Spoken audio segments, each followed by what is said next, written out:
Hi అండి. ఈరోజైతే నేను గోంగూర పచ్చడి అయితే చేసి చూపిస్తున్నాను మీకు. ఇదైతే 2 మంత్స్ అయితే నిల్వ ఉంటది.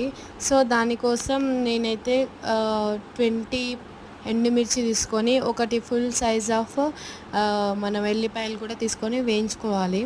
అండ్ నెక్స్ట్ వచ్చేసి గోంగూర నైట్ కడిగి ఆరబెట్టుకున్నాననమాట. సో, ఇవి ఫైనల్‌గా అయితే ఏగిపోయాయి చూడండి. లైట్ బ్రౌనిష్ కలర్ వచ్చేదాకా వేయించాలి. అండ్ అదే ప్యాన్‌లో మనము ఆయిల్ వేసేసుకొని, మనం గోంగూరననేటిది పచ్చి వాసన పోయేంత వరకి మొత్తం వేయించుకోవాలనమాట. చాలా అంటే చాలా ఓపికతోని వేయించుకోవాలండి.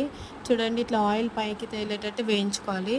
సో, ఇప్పుడు ఏదైతే మనము ఎండుమిర్చి అవన్నీ వేసాం గదా! దాన్ని ఫైన్ పేస్ట్‌గా అయితే పట్టుకోవాలి పౌడర్ లాగా. సో, మన గోంగూర చూడండి ఇలా ఆయిల్ పైకి తేలేలాగా వేయించుకో దాని తర్వాత మనం పోపు వేసేసుకొని